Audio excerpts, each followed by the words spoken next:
Welcome back to Survivor Not by Chance podcast. I'm so excited for our guest today. Today, our guest is Christy Abram, also known as the Conflict Queen. You are all in for a treat today. Before we move forward, please like and subscribe to my YouTube channel. This is how we're able to get out the information to other survivors. We are all survivors, not by chance. We survive because we fought to survive. Now it's time for us to thrive. So let's talk about our special guest, and we're going to talk about rewriting the old narrative. Christy Abram, the Conflict Queen, is an award-winning author and self-discovery and boundary coach. With over a decade of experience, she is devoted to empowering individuals to overcome generational trauma and conflicts through enhanced emotional intelligence, effective communication, and conflict resolution.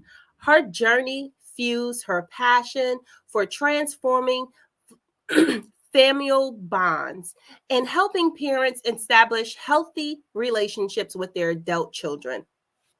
Christie's acclaimed books, groundbreaking intuitive groundbreaking, intuitive, Brown Girls Write and Insightful podcast. The Conflict Queen serves as a transformative platforms, inspiring countless individuals to empower on journeys of healing and self-discovery. Discover more about her transformational journey at theconflictqueen.co.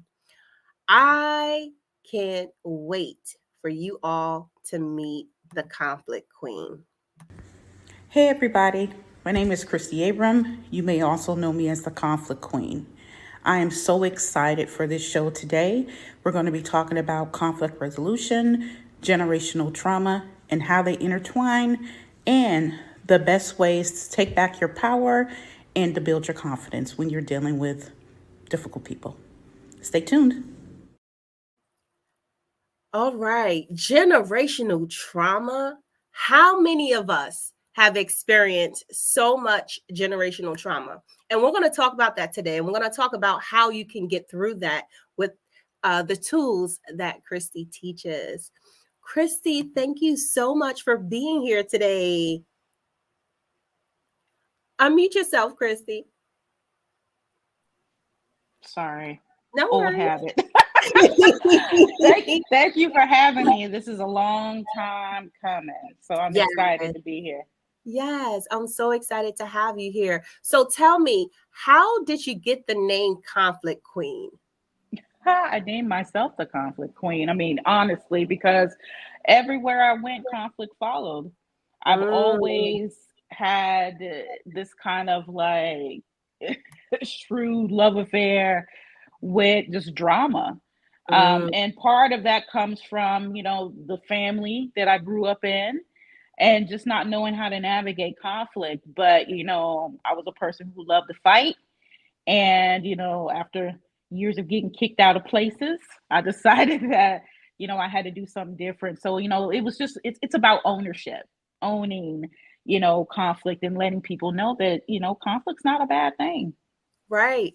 So let's talk a little bit about some of your background, if you're okay with that, where you said you used to fight a lot. What do you think that came from? Oh, hands down family. I have a lot of aid. Okay, we're having some technical difficulties here. Just bear with me one moment. There you go, Queen.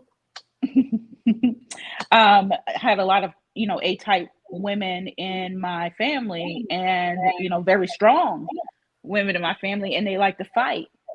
And they grew up fighting. And, I was taught not to back down from a fight. I was taught, one of your family members fighting, you get in it too. But also, we fought each other. We were never taught the value of family and, really working through conflict and communicating with each other, which was evident by how we dealt with other people in the streets. There wasn't any, let's talk this out. Let's explore it. It was, what's up, meet you, on the corner. Every time I see you is on site. You know what I mean? So right. I mean, it wasn't there wasn't, any any teachings about what it was like to, be close knit. And I didn't understand that that was wrong until I got older. I was, a woman in my 20s or 30s before I got it, where I was like, wait a minute, so your family don't fight like this? Mm-hmm. Oh, okay, this ain't normal. You know what I Right. mean?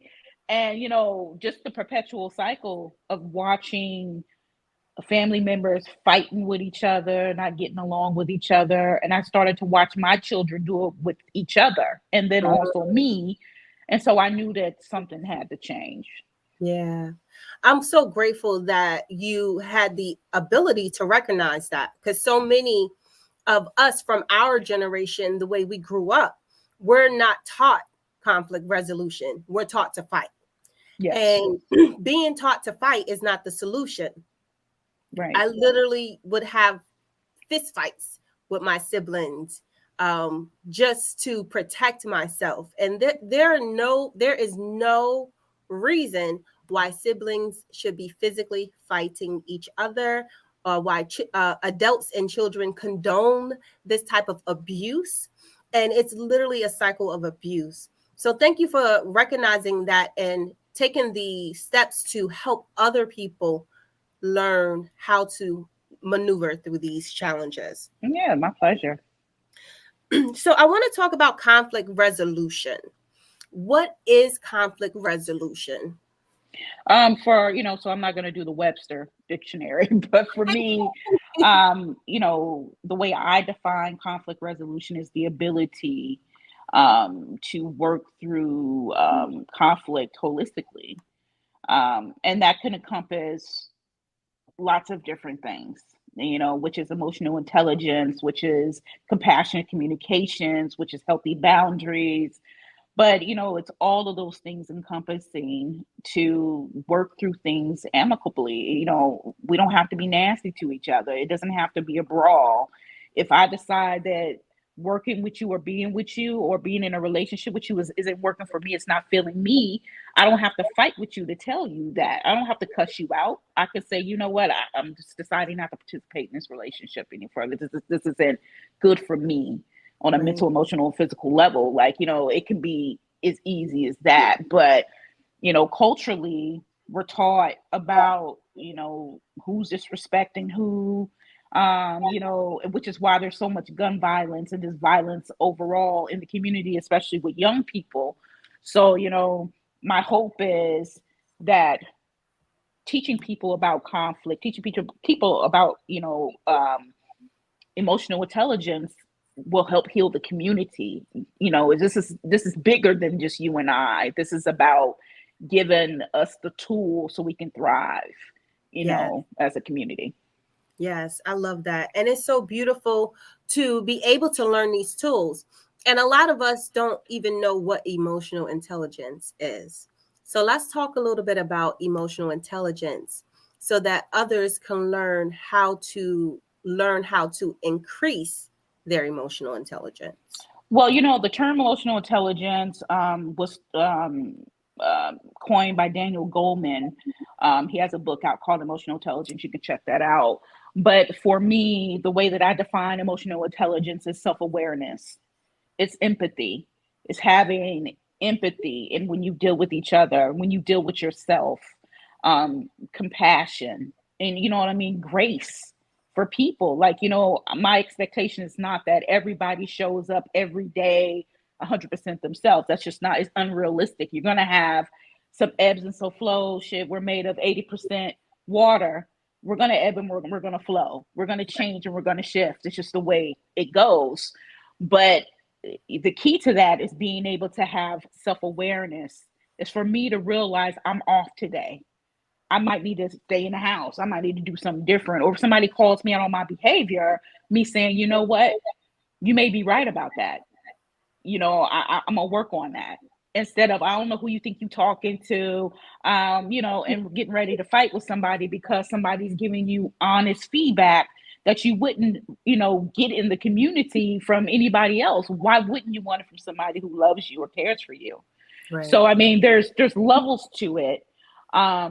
But in a nutshell, it's understanding who you are, understanding your triggers, understanding how you impact other people when you show up, and Yeah. then willing to do the work so you can work through that. Yes, I totally agree. So I just want to take a pause in a moment just to let you all know the mental health hotline is 988. There are so many people who are going through a lot of emotional trauma, a lot of emotional baggage, a lot of emotional things that could be causing them to feel depressed, feel suicidal. Please dial 988. The National Suicide Prevention Hotline is also 988. Also, I want you to remember, please contact the National Domestic Violence Hotline if you know someone or if you are in a domestic violence situation. And that hotline is 800 799 7233.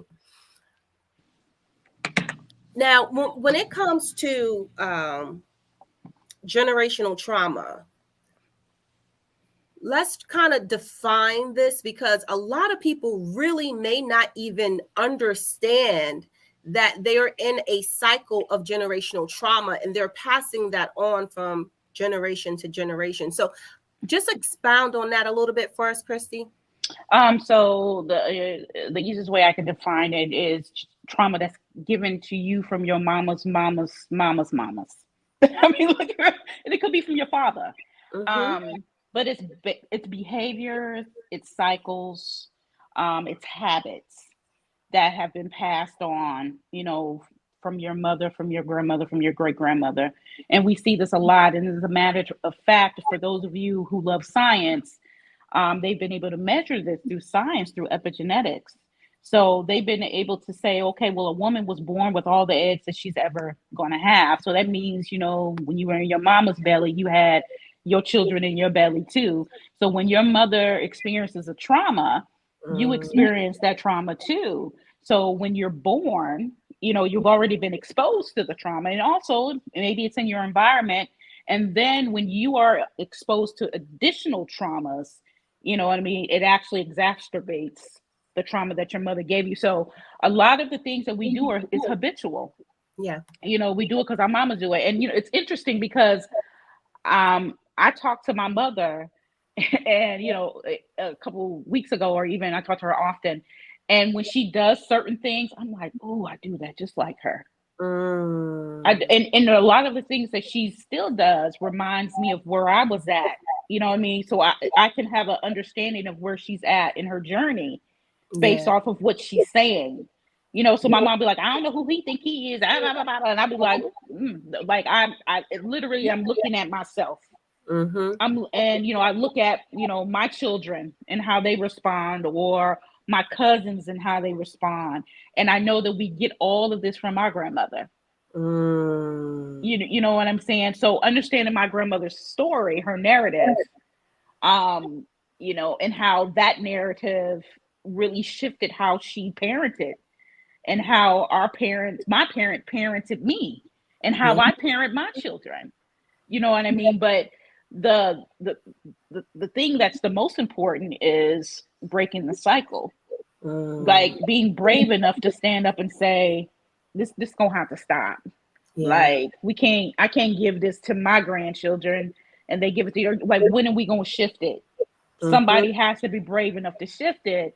And a lot of times, those people are deemed the black sheep of the family. Who does she think she is? Like I That's my my parents middle be like, name. right. My parents be like, I don't know who she thinks she is. Who she thinks she is? Oprah? I'll be like, I wanna be Oprah. I want some of that money. Yes, I'll take it. I'll take it. But the reality is, I understand that the life that I want to manifest and the life that I was manifest wasn't aligning. And it wasn't aligning because I wasn't in alignment with it. Yeah. So in order to do that, I had to shift something, Yeah. Yeah. And I know so many people experience these types of traumas, these types of cycles, and they don't even realize that they're experiencing these cycles. I see 1 minute. Let's quick. Queen Artisha said, "I'm going to watch the replay for sure." Ashe, thank you, Queen.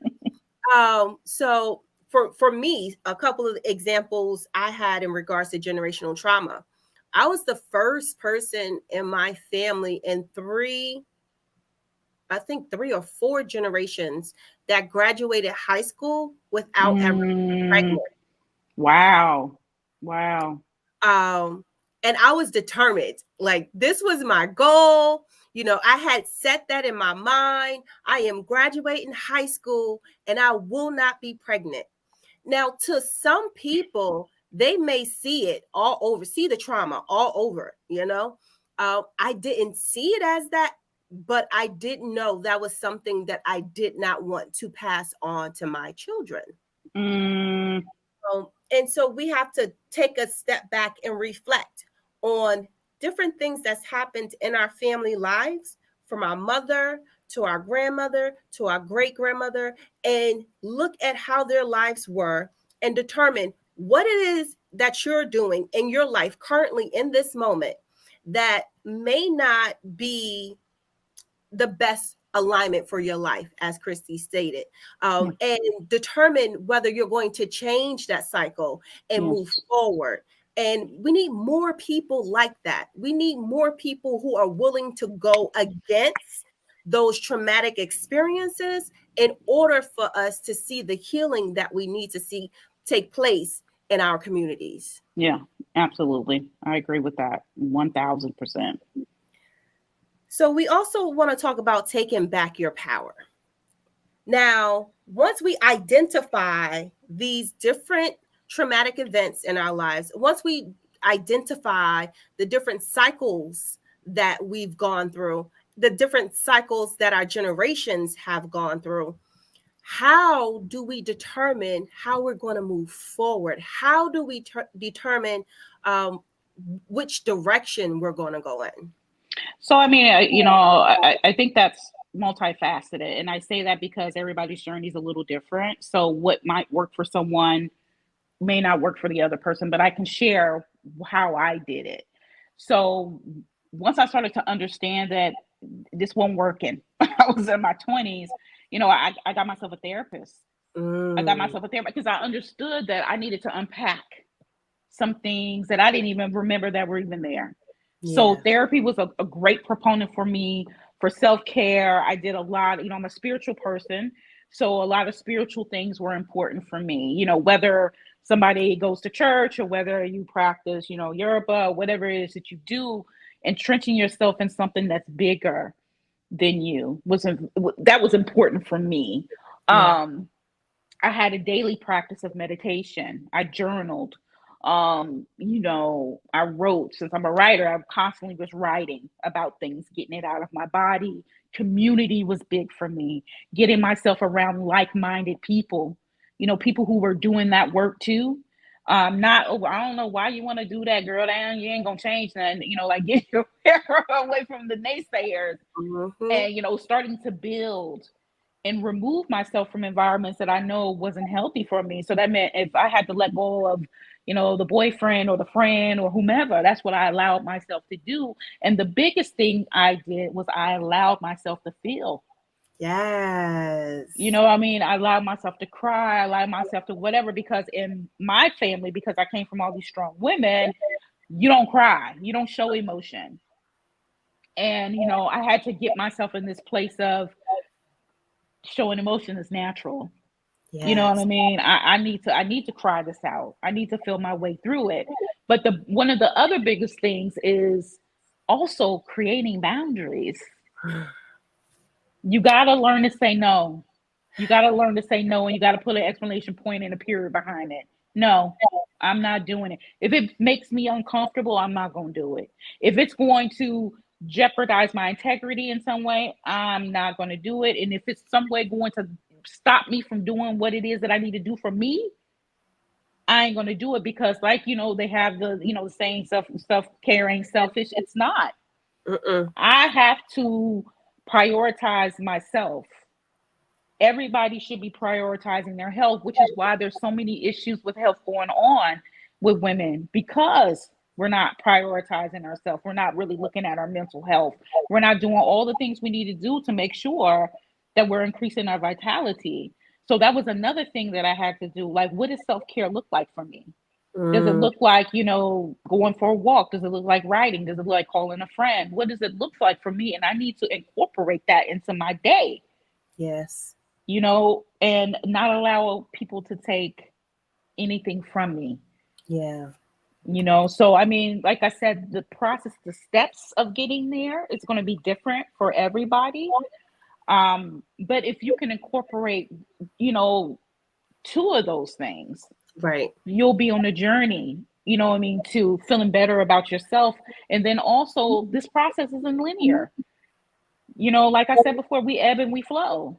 This isn't a linear process, and it can probably be working with this conflict in some way for the rest of your life. And I know that might sound daunting, but the reality is it gets better as you get more tools. You'll be like, girl, I ain't got time. You start picking your battles, and it won't be such a heavy lift for you. Yes, I totally agree with you. I totally agree. In addition to some of the tools that you provided, finding different self-help books that you could read to learn what emotional intelligence Yes. is, to learn how to increase your cognitive skills so that you can retain the information, Oh, learning different things that you can bring into your life where you're able to increase your productivity, increase your mental health capacity so that you're not having what people call a nervous breakdown. You can also use different plant medicines that are made to help you with your with any type of mental health conditions that you're dealing with. You can also go to a life coach and learn different tools that Christy teaches. Christy is also a life coach. I don't know if you're promoting those services today or not, but it's on the website, so you're not gonna miss it. So yes, please be sure to reach out to her or even myself. We actually teach individuals how to have healthy coping mechanisms, mhm. learning healthy conflict resolution. If you don't know healthy conflict resolution, it's going to be a disservice in your life for the rest of your life. I used to be Absolutely. so angry. Like, I used to be so angry. I used to curse everybody out and I didn't care. You won't be able to believe that now. No, But I I know it's in admit, there. It's in there. I know it's hiding. yes. So I was a doozy. But you know Mhm. what? I've done a lot of work on myself. I am continually doing work. The work does not stop, y'all. Okay. I don't Mhm. care where you are. You can be a multi billionaire living life just free without any worries or cares, and you can still need to do work. Okay. Work never stops. So I see we have some comments. Let me pull the comment up really quickly. Jeray says, reading and listening to podcasts like this helped me when I didn't have a village of like-minded people. Ashe, Queen. Thank you Yeah. so much Okay. for sharing. Yeah, you have to do everything that you can to increase your productivity, whether it's spiritually, emotionally, physically, mentally, whatever the case is, you have to continually work on yourself. Absolutely. And now let's talk about building confidence. Mm. So, how can one build confidence once they've come through the awakening of their conflict resolution or generational trauma? How can they build their confidence to set those healthy boundaries? Because it's not easy. No, no. And we're all of us are. If you're a trauma survivor, you deal with issues with confidence. I mean, even this is the work that I do, and that's something that I'm still working with. You know what I mean? That's just part. I'm human. It's just part of the Right. process. Um, but I would say the decision to choose yourself is number one. You know what I mean? Like, you have to make a commitment. The commitment is, I This is not working for me, so I need to do something different. Right. So you gradually start working on it, removing those people from your life that don't fit. If they are not in alignment with where you see yourself going, you know what I'm saying? They need to go. Making sure that you're doing your affirmations. I would have affirmations all over, like on the refrigerator, on my mirror, on the everywhere, in my car, to remind me, of where I wanted to go, remind me of who I am. Yes. And what I wanted to catch up to. You know what I mean? And the friends that you'll meet along the way who are doing the work, they're going to pour into you too. Yes. You know what I mean? The people that you meet, you will be amazed how many times you'll run into somebody and they'll be like, you know what? You look beautiful. You look in like everything you need to hear. You'll start to manifest that by virtue of just doing little things. This is a mindset thing. What I like to say to people about conflict resolution, this is less about the other person and more about yourself. Yes. You know what I'm saying? This is a you issue, not the other person issue. What you're learning how to do is manage yourself. Because the people who are showing up are just reflections of you. They're giving you an opportunity to work through that conflict so you can get to the next step. You can look at this like a video game. You got to pass this level to get to the next level. But some of us keep repeating the same thing over and over again. You know what I mean? So when you start seeing an abundance of people showing up, like just ruffling your feathers, you'll be like, what is it that I need to work on? Right. What is it that, like, why I keep attracting this? There is a moment of clarity that needs to happen. You need to pause to identify what is going on so you can do that work, do that healing work so you can release it, so you can move on to the next thing. I tell people all the time, they were like, oh, and this person did that. Wait, hold on. And I'm not saying that they're not doing that. And I'm sure it's stressful. I'm sure you don't like it, right? But let's pause for just a second and let's think about how we're responding. Because the key to this is not to react. We're learning to respond. Beautiful, beautiful. So when you said learning not to respond, No, not to react. Learning not to react, learning to respond. That is something I'm still working on, y'all. Okay, I'm gonna admit. Okay, that is something that I am still working on. Now, I've had situations where I've learned to just be quiet in that moment. So learning when to be quiet is very important. Okay. Yes. Learning when to be quiet is so important. Some people think I'm too quiet, but being quiet, it gives you the ability in that moment to reflect. Yes. It also gives you the ability to find a way to calm yourself down before you respond. Absolutely. Once you learn different tools and techniques to soothe yourself and bring your nervous system into a safe mode, it allows you to respond and react appropriately.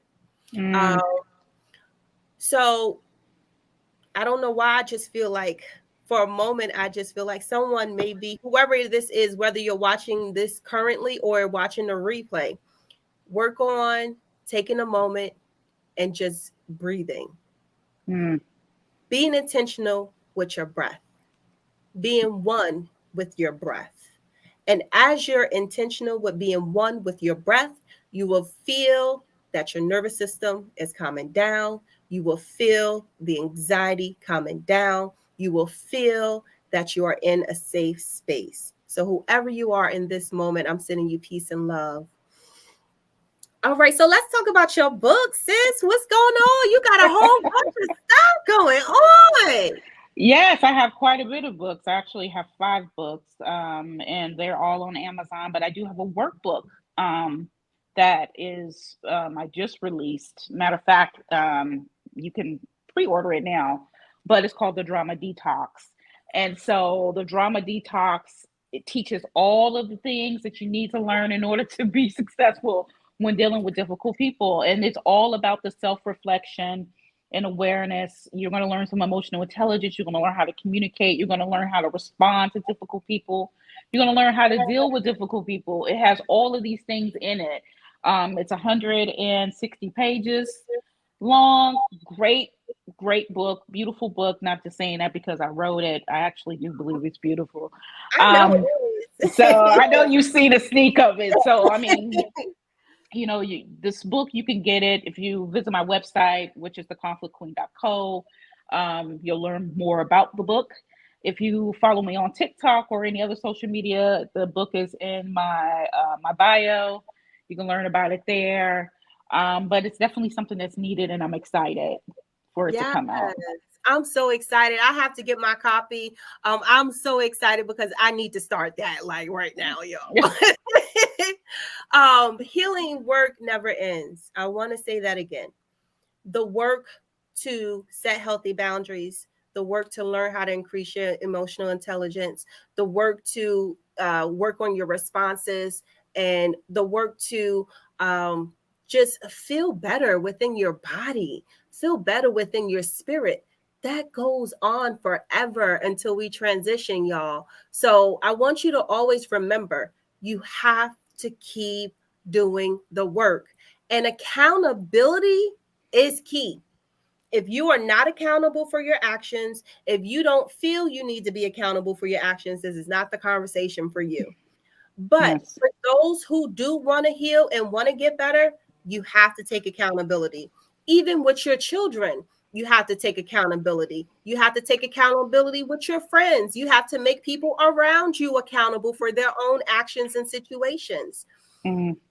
There's so much that goes into conflict resolution. There's so much that goes into doing this work. But I just want to tell you, whoever you are that is watching this in this moment, when you're doing the work, you will see the results. You change Absolutely. yourself, you change those around you without you doing anything Mm, because they see how you're evolving just by the work that you're doing within yourself. Those absolutely. who do not see the work, those who do not think you're doing work, they need to reflect back to themselves because they may not be willing to do the work themselves. So be careful with who you have in your spirit, in your atmosphere. Also know that just because you've been friends with someone for a certain amount of time, that don't mean that that's a healthy friendship, No, okay? that part. Yes. This is an energy exchange. Yes. Always understand it's an energy exchange. Every time we come in contact with somebody else, especially when we're dealing with conflict, energy exchange. So if you understand that, then you can, you know what I mean, you can pivot and you can do this work and come out on top. I always say to my clients, you'll hear me say this a million times on TikTok and everywhere else, we're not giving away no free dopamine. Don't give nobody dopamine because when they are coming to you trying to fight with you, they're trying to fight with you because they're looking for an energy boost. They're Yes. looking for they're looking for dopamine. They're looking Mhm. for the hormone so they can feel good about themselves. I'm not giving anybody anything. I choose my battles very carefully. And you know what I mean? If it's not serving me and my interests, I could care less. Okay. Yes. You could be mad, you could be upset. I'll be like, oh well, I'm sorry you feel that way. Because I'm not willing to argue and fight with anybody. I don't have any energy to give to that. If you want to have a constructive and a positive conversation with me, cool. And it's Right. not that I'm avoiding a conflict. It's the way that you deal with me when it comes to conflict. You're not Yes. gonna yell, you ain't gonna scream, you're not gonna run up on me because then you're going to meet another part of me that I'm not trying to unleash Oh, anymore. You know what I mean? But yes. you can talk to me all day about how you feel. You can say, look, I feel, Christy, I ain't like when you did, and I'll listen. I'm a reasonable human. And that's Mhm. what it's about. It's about being a reasonable individual, and an adult, a person, a human person who has empathy, who has love and compassion for other people and their point of view. You don't always have to be right. I'm Yes. gonna tell you what my ex-husband used to say to me, do you want to be right or do you want to be happy? Mm. You know what I mean? Do you want to be right or do you want to be happy? I'm gonna choose happiness Yes. Every time. every time in that Yes. order. Hey, come through, sis. So we have Jose. He said, absolutely. He said, preach. Yes, this. Please, if you watch this one time, I would suggest you go back and watch it again, because you may miss something the first time. And this information is here to help you grow. This channel is about helping you evolve. This podcast is about helping you heal. Survivor, not by chance. Yeah, we had some trauma, but that's not going to stop us. We're going to fight through this, and we're going to move forward, and we're going to thrive in our own way. Absolutely. Ashe. So let's talk about your social media tags. Please tell people where they can find you. So if they're interested in following, which you should not know if they're interested, y'all go follow Christy, okay? It's very easy. So I'm on TikTok, I'm on Instagram, and I'm also on Facebook, and I'm Christy the Conflict Queen. Yes. There you go. Christy the Conflict Queen. And it's CHRISTY, Christy the Conflict Queen, and you'll find me. I'm very active on TikTok. So I have lots of videos there. And so hey, check me out, give me a follow. I'd love to talk to you. Ashe, gratitude. Okay, before we go really quickly, we have one more comment. Jose said, talk about how your circle may shrink you as you evolve. Ooh, oh, absolutely. You start to weed them out. You know what I mean? And some of them because when you change, you different. And a lot of it would be because you're removing people. And that's good, because what you're doing is you are creating, the tribe that you need in order for you to thrive. You know what I mean?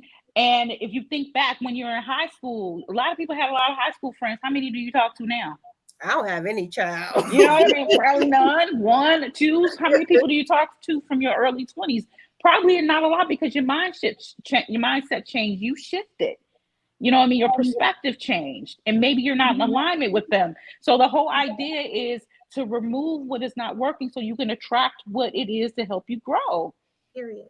Yes. You know what I mean? And not feeling, any anger about it, not feeling any guilt about it, because you thank them people for coming into your life to teach you that lesson.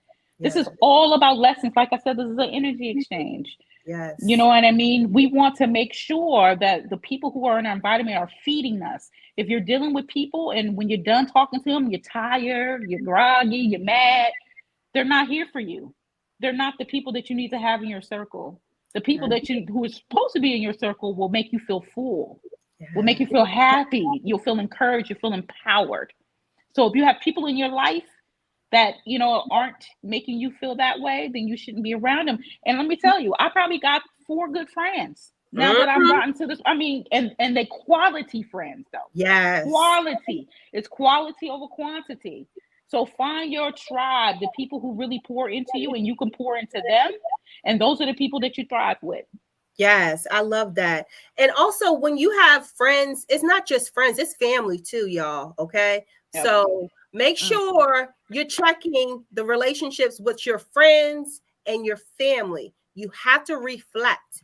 And as you reflect, if your energy just feels off every time you're in this person's presence or you talk to them, that's your nervous system sending an alert to you to show you need to move on. You need to go and evolve. And people are going to say you change every single time anyway. So you might as well change and evolve to who you want to be regardless. That part. All right. Well, thank you so much, Christy. You're welcome. Thank you for having me. Thank you for having me. I appreciate it. Absolutely, my pleasure. So next week, y'all, not next week. Let me look at the calendar because I'm recording every 2 weeks now. So on February 21st, 2024, we will be talking about domestic violence awareness. As y'all know, I talk about domestic violence regularly on the show because we need to raise awareness. We need to understand and identify the signs of domestic violence. I talked a little bit earlier about me having fights with my sisters.